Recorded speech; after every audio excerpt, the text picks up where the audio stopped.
Facebook.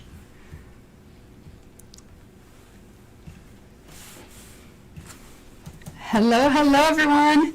We are live on Instagram, on Facebook, on YouTube. It's been a while since we've been live on Instagram. We have not forgotten about you guys. Yeah, it's true. It has been a while since we've been live on Instagram. Yes. And thank you for those listening to this podcast later on at home as well. Yeah, we haven't done this in a while, eh? Yes. Got YouTube, got Facebook, got Instagram. Look at us getting all techie. All techie. Yes. All techied up again. It's a team. We couldn't do it on our own, that's for sure. That's for sure, yeah. So today we're talking about how to analyze deals quickly.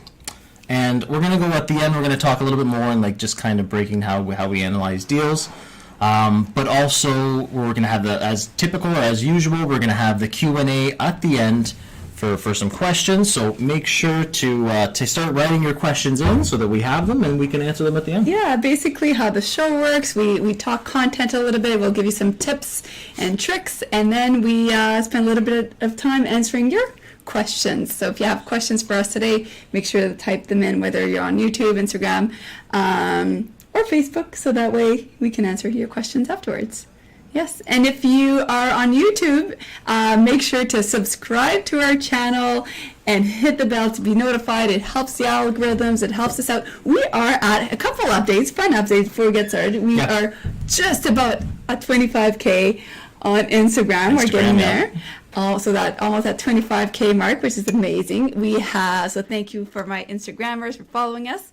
We have 1,000 on TikTok. Yes.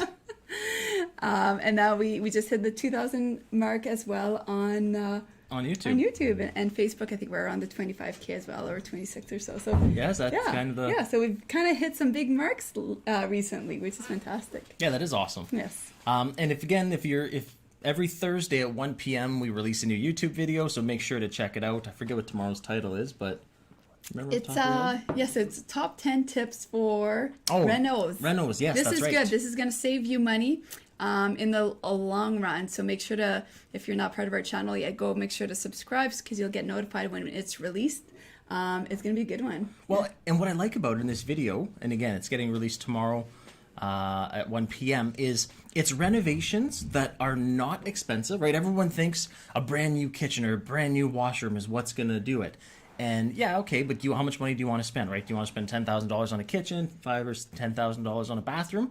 These are going to be 10 tips that we've picked up over the 19 years that are not overly expensive and will help, increase your return on investment, your NOI, keep your tenants there, keep the vacancies low, and keep the rents higher. So yes, I saw a comment, rentals to retirement here said to you, Dave, if Dave does a dance, your TikTok will blow up.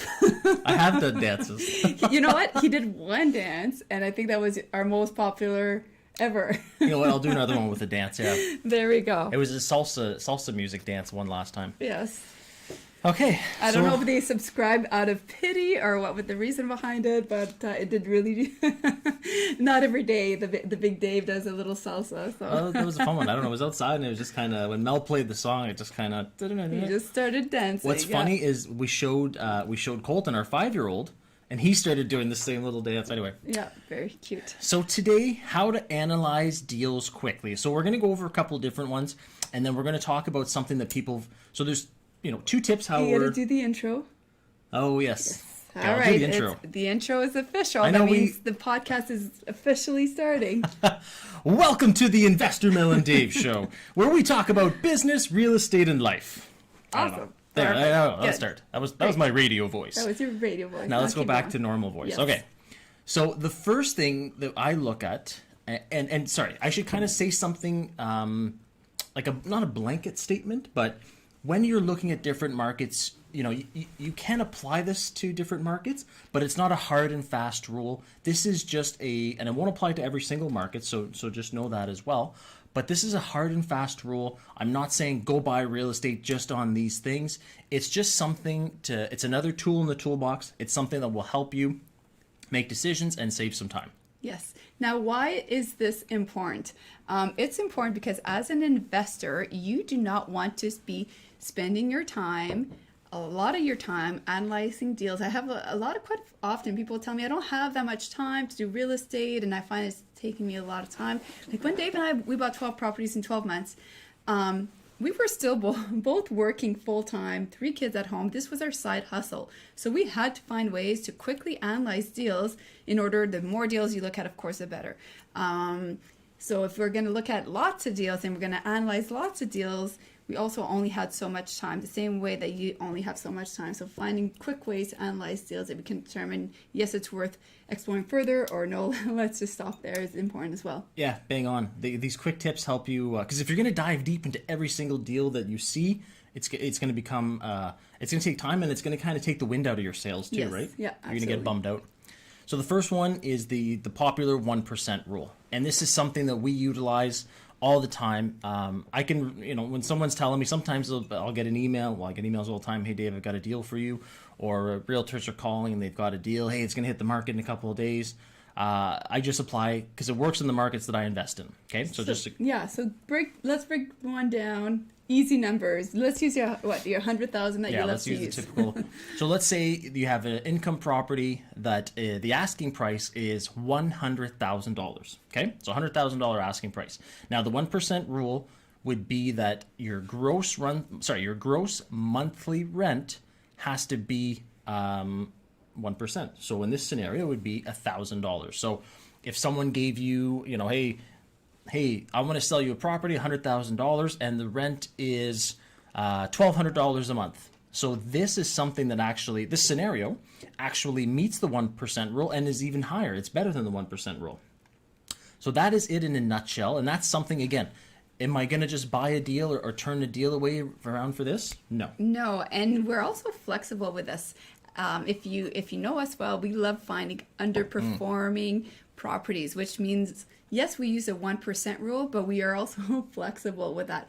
We are okay if the rent is not quite as high, if there's potential for it. So if the rent, let's say, is only $800, but we know that for that size of property and based on that market that it could be $1,000 or it could be $1,200, then and again you should know the different markets quickly so you can analyze quickly. Then okay, it might not be the 1% rule, it might be the 0.8% or 0.75%. So you still we still look at those ones as well. You just don't want to go too low to the point where the ratios won't make sense for you unless you already have a large portfolio, and then your portfolio can kind of sustain it as well. Yeah, no, great point, Mel. And adjust that 1% rule to what works in the market that you're investing in, right? It's not a hard and fast rule. Yes, good point, because every market is also different. Like someone will tell me in a hot market that won't work. Okay, well, adjust it so that now you have a number that you can look at quickly and make it work. So yeah, you can truly move that around. Now, Yes. But it's easier to remember the 1% rule. Now, to add on to what Mel said, with the 1% rule, how low, if something's 0.9, we're not going to say no, right? It's usually, to find those underperforming, usually the lowest we'll go is 0.75, 0.7. So let's say the rents are, let's say 7. Can you be a little bit more precise? So again, in this scenario, the $100,000, 1% rule, if the rents are, there's an asterisk there. Let's say the rents are $700 or $750. That's low, right? It's far off the 1% rule.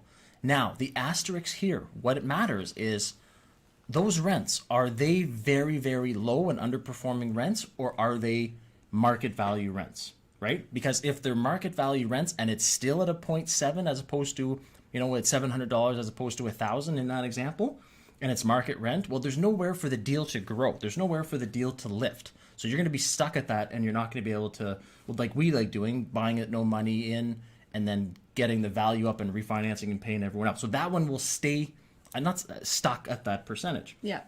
Whereas, let's say, for this example again, the $100,000 1% rule of $1,000 rent, let's say the rent is $700, but OMG, the market for this is $1,200. So then you might want to buy this underperforming deal because, hey, I'm buying it at 0.7 and I'm going to get it at 1.2%, on the 1% rule. So that's the asterisk, is where's the rent at, and is it market value, and can you get it up? So that's kind of the... And there's, again, to every rule, there's exceptions. And, you know, once in a while, rules are meant to be broken. I mean, I can think of a triplex we bought, and there's no rent coming in because it's a bank. There's repo. a bank repo, right? So, again, but we kind of did the same thing. Okay, what could be the potential rents here? How quickly, as soon as it's renovated, it would be this amount. What does that come up with? So that's kind of a way around it when there's no actual current rents attached to the place because it's vacant. No, good point, Mel. So trying to touch on all the 1% stuff. But yeah, again, use that as a quick tool, and if it works in your market, and adjust it if it doesn't. Yeah. And again, guys, start putting your questions in, because we're gonna have Q&A. That's our favorite part when we do these live. So start putting your questions in, and we'll make sure to answer them. Yes. So the next one, and again, you have to know your market. Oh, it's one of our old Dupuis Properties pens. Oh, look at that. I'm used to having our Investor Mel Dave pens anyway. But what was I going to say? Knowing your market for this is going to be so important, and it's going to vary market to market. But this is another very quick way to determine if the deal makes sense to dive into it some more, or if you just think, you know what, it's overpriced and it just doesn't make sense. This one is price per door, and what we mean by that is literally how much is every unit, door, apartment, whatever you want to call it. Yes, and we've actually had this question as well. What do you mean per door? Does that mean like how many doors are inside? Do you mean bedrooms? No, we mean apartment. So if it's a 3-bedroom apartment, it's one apartment, that's one door. So door. I know for those who are brand new, we have a lot of questions when we start off. So anyhow, if you weren't sure how that works when people say doors, that's what we refer to. Yeah, no, I remember still kind of learning that before, thinking, why are they saying doors? Why don't they just say apartments or units? Yeah. Anyway, it's lingo. So price per door is exactly that. How much is every apartment costing you?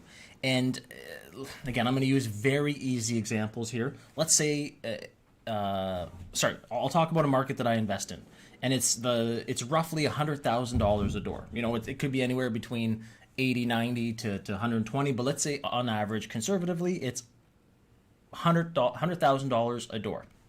So in this example, if someone brings you a triplex, so 3 units, and they say, I want $300,000 asking price.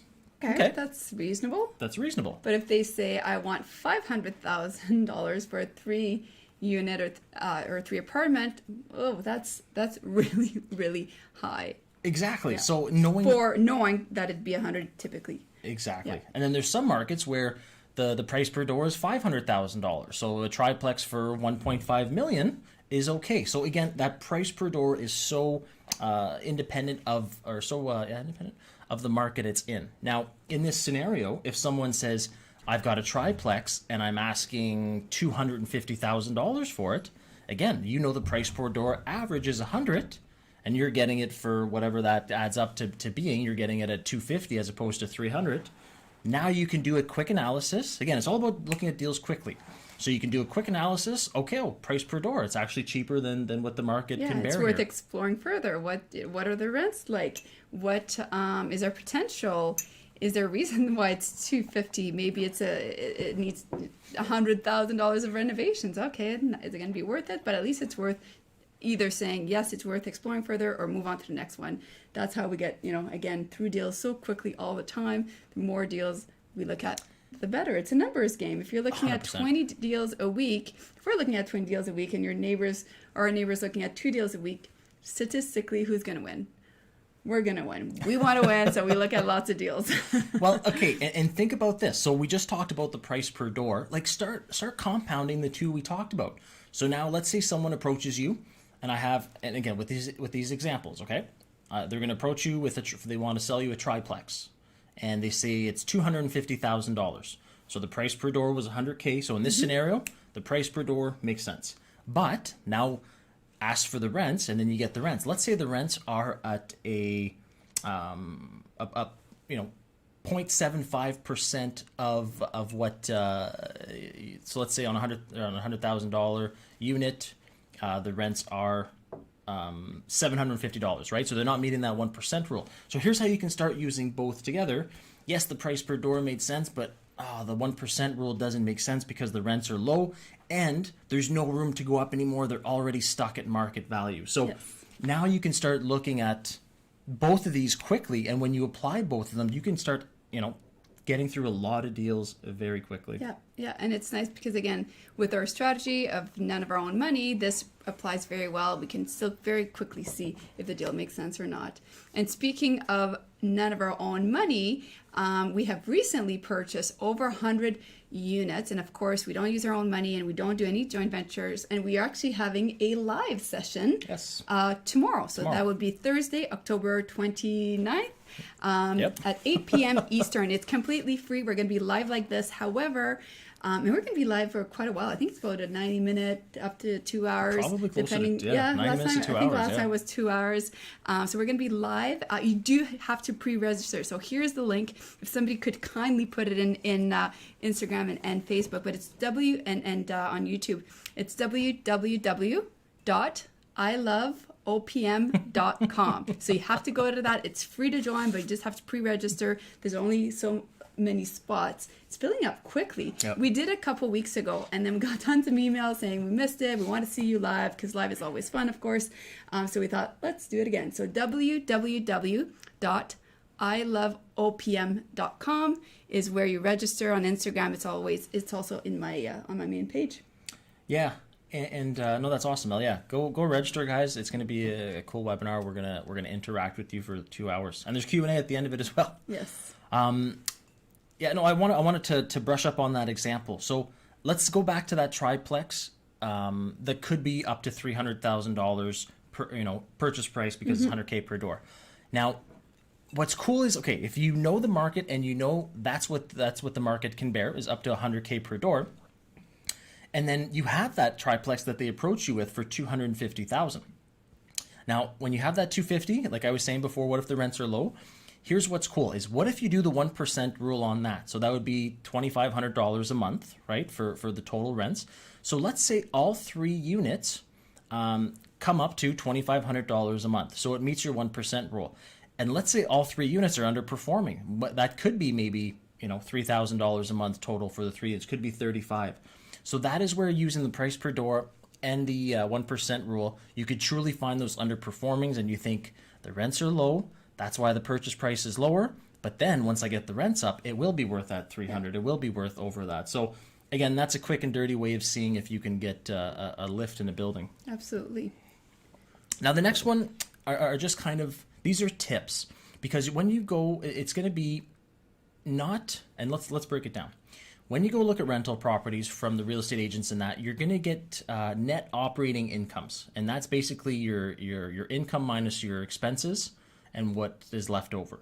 Now, that does not include debt. That is if you bought it 100% cash payment. Okay, so the NOI is what realtors and different people are going to give you. Now, here's a tip, is when you're looking at that, take it with a grain of salt because not everyone includes everything. And what I mean by that is some people will not include, and there's 3 things that I just don't want you forgetting about. The 3 things are make sure that maintenance is there. Maintenance, a certain percentage for maintenance.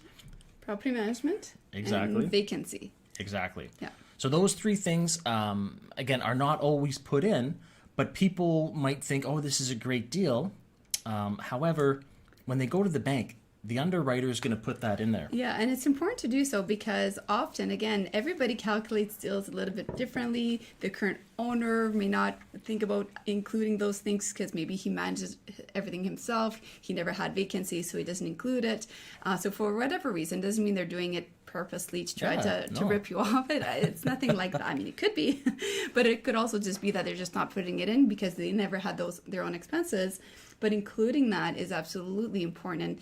And here's a tip as well. If you're doing everything yourself, you want to do your own property management, like Dave and I used to do. We used to do everything for a very, very long time with all our tenant screening and everything. However, it was still part of our calculations.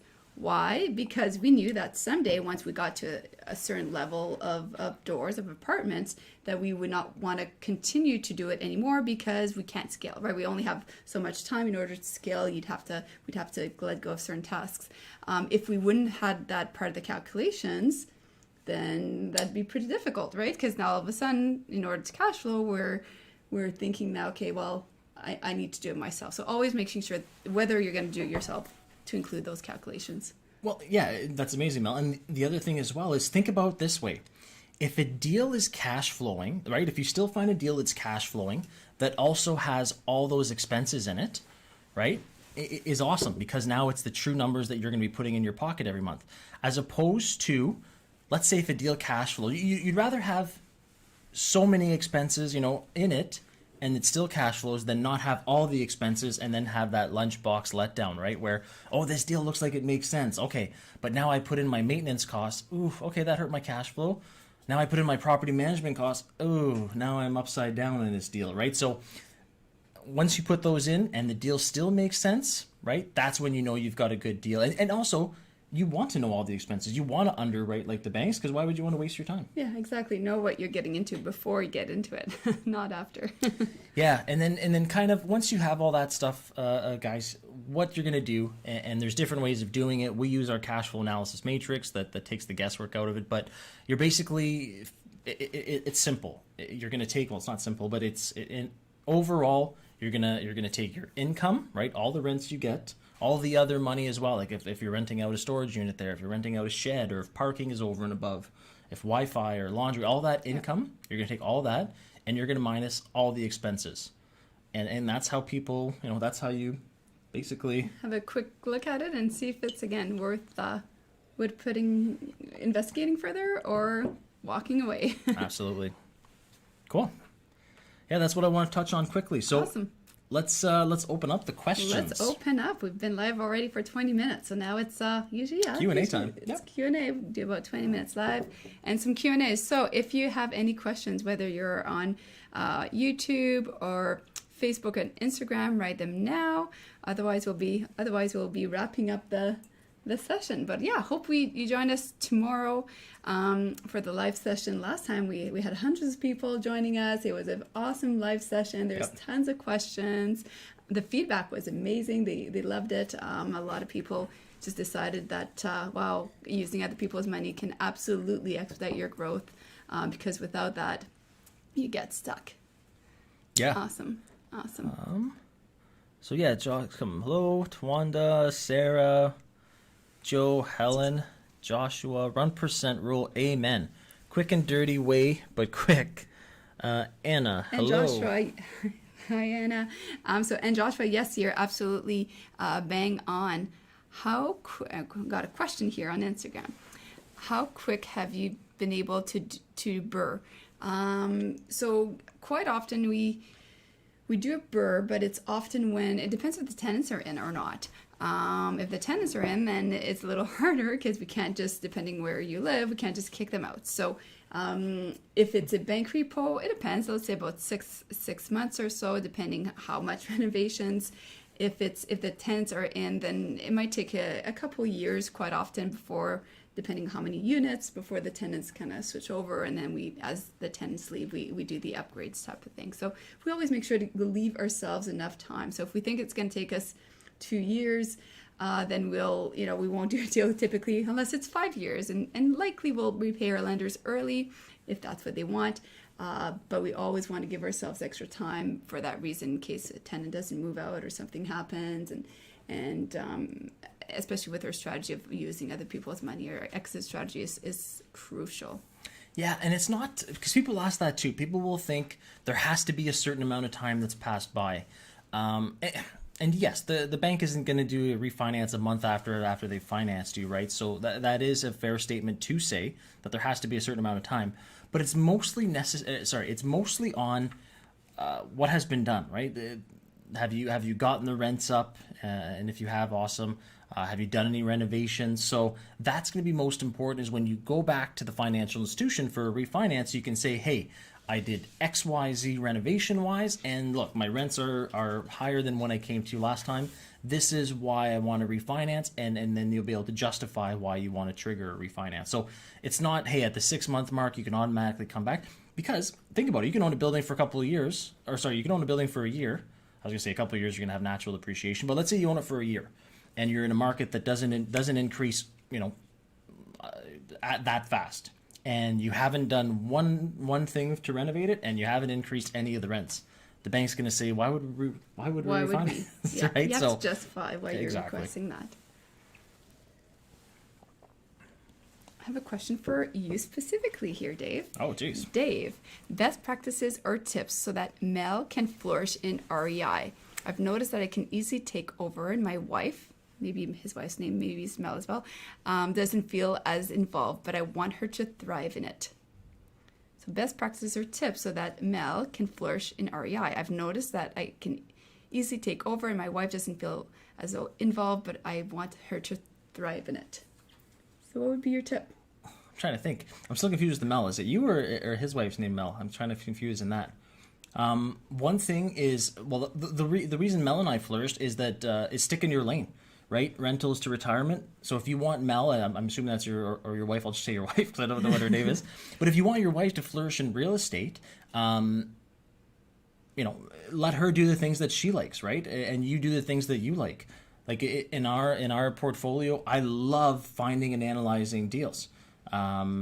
So that's what I do. Mel's more of a people person. She loves doing the marketing. She loves kind of doing negotiations and all that. So, she does that stuff. I do the other stuff. We both do what we enjoy. And that's kind of why, if Mel had to, let's say Mel hated, I don't know, what's the part that you would hate? Mel hated the renovations. And I was like, wow, Mel, we're not going to grow our portfolio if you're not doing renovations. I'm pretty sure it would come to a halting. Yes, Mel got tired after a while of doing all the cleaning, let's say, of tenants, right? I was like, oh, why am I doing this? All right, well, that was one of the first tasks that we got rid of because I didn't want to clean. So again, yeah, exactly. So how did we flourish? So at that point, cash flow went down because we had to hire someone to do it, but then the enjoyment went up, and then we just bought more buildings so that we could keep, paying for that type of stuff. So that's what I would say. Rentals to retirement is let your wife do the stuff that she's good at and likes doing, and then you do what you like and what you're good at. Yes. Stay in the lanes and is important. Now a question for me. So there we go. Now we're even. He's not picking favorites. So Mel, what has Dave done best to make you feel most supported and empowered in real estate? I would say I love celebrating successes, and I love giving when he can give me credit as well, right? So Dave's not afraid that if I don't know, I walk in a property, or if I do something really well, or we go out for lunch with a private lender, and I'll say certain things that might just switch the partners. Okay, yes, I do want to invest with you.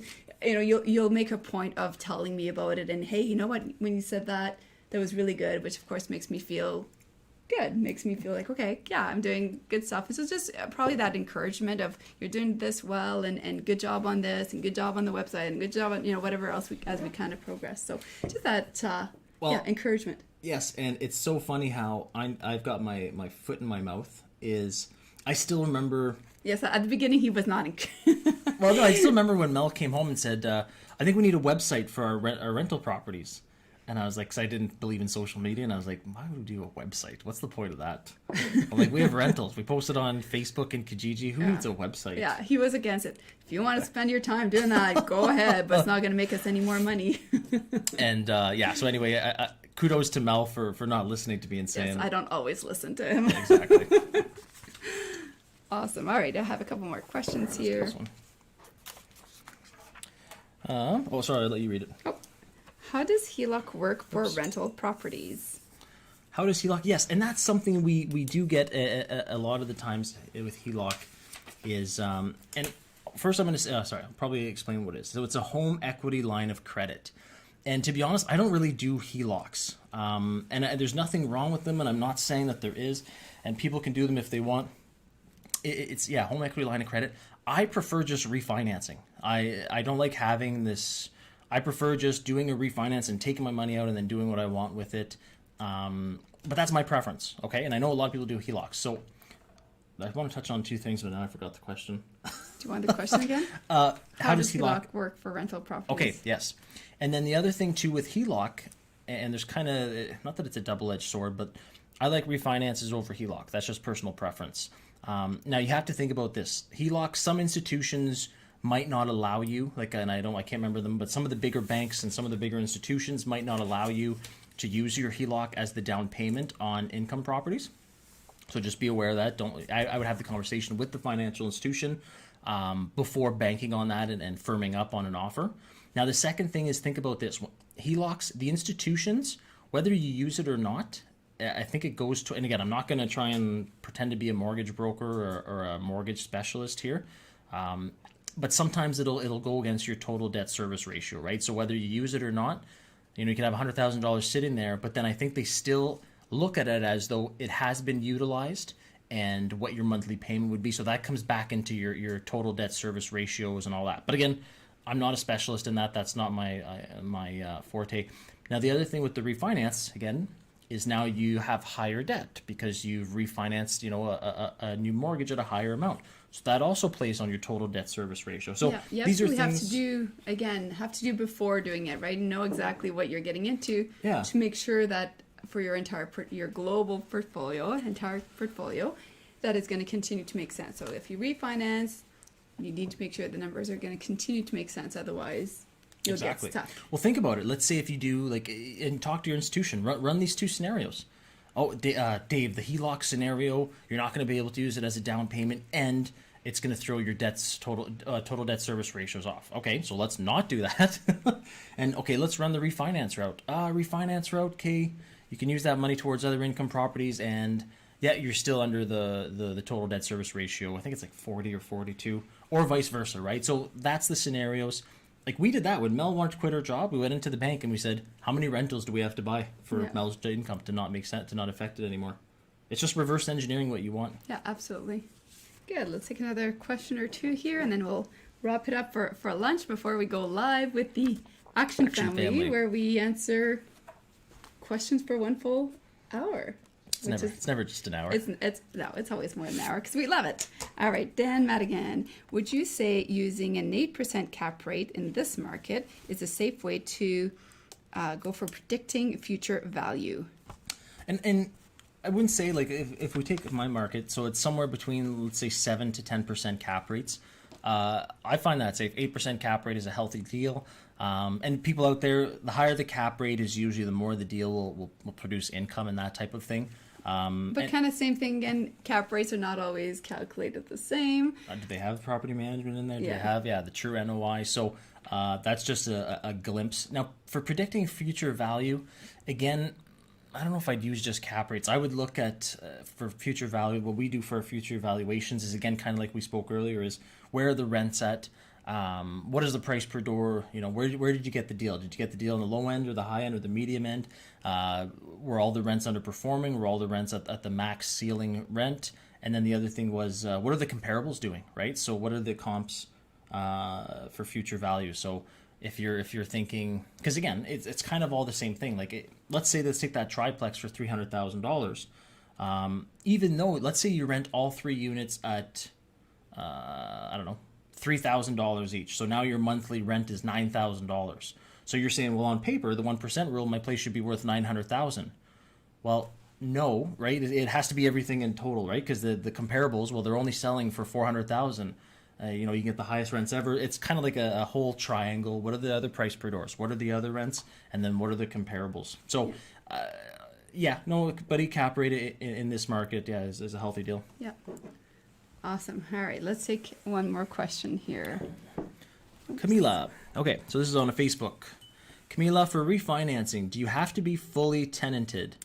What are the ups and downs, if any? Well, okay. Camila is part of Camila and John. They're part of our Action Family. They've been taking a lot of action. Yeah. Yeah. And Camila, I'll probably go more into detail. I'll wait till we get into the Action Family. And I'll go more into detail on some stuff. But just a general answer to that is, so please remind me remember to ask it into the Action Family membership. What I would say is, obviously, it's not a deal breaker, but whenever you have tenants in there is obviously better, right? So tenants paying high rent for any refinance is obviously going to be a lot better, unless some things that you can do is, like I'm thinking, and it's kind of hard, sorry. There's 2 things I'm thinking there. Unless let's say if it's a bank repo and you've completely renovated the units and now you want to get the appraiser through before the tenants go in. Well, here's the pros and cons is, yes, they're still gonna look at it and they know that there's gonna be income in there at some point, right? So it's okay to still have it vacant. However, they're gonna take kind of, and in our appraisals I've seen it where, let's say, let's just use easy numbers. Let's say the bottom rent is $1,000, from the market. The top rent is $1,400, and The medium is 1,200. Well, they're going to take that low to medium rent for your appraisal, right? Because there's no tenants there, so they have to take kind of like the low to medium range rents to be conservative, because they have to be responsible to the bank, the institution. So that's what they have to do. And again, I'm not an appraiser, and this is just what I've seen. Now, so from that example, 1,000, 1,200, 1,400, if you do have tenants in there and they're all paying 1,500, right? For some scenarios, for the income approach, they'll use your actual numbers, and then for the comparable approach, they'll probably more likely to use the middle to higher somewhere in there, because they know you're actually getting high rent. So that's kind of pros and cons, and I'll go more into it, Camilla, into something else in the Action family. But there we go. So, save a little bonus for the Action family members. I said, well, I'll say one more question now because I see one more here. How did you get your first property, and what did you do to escalate from there? Yes. So Dave, before I met Dave, I had 2 rental properties, bought them the traditional way using my own money. Dave had a single small house as well that he was currently living in. He knew that he was going to end up renting it out. and then we slowly started buying properties, but we got stuck. Because coming up with 20% down is a lot of money. Yep. And let's say, and again, just an example here, you want to buy a $500,000 house, that's a $100,000 deposit you need to come up with. And we were both, Dave was a full-time firefighter. I was working full-time as well as a program leader at our local college. But coming up with that 20% down, you can only do so many every couple of years, even if you refinance 1 or 2 of your own. So we knew that it would take us decades to get there. And honestly, the key to our success of now owning 200 units and quitting our jobs and everything else is creative financing, using none of our own money, no joint venture partners. So we keep all the equity and the cash flow and everything else. So that's how we did it. I'm not going to spend too much time on how all of that, but we do have that live session that I mentioned earlier. I'll say it one more time. Again, it's tomorrow, live Thursday at 8 p.m. It's a Eastern. live session. Eastern. Dave and I are live for about 2 hours or so, an hour and a half to 2 hours. We'll see how many questions we get. And you do have to pre-register. But it's free. So www.iloveopm.com. I love other people's money.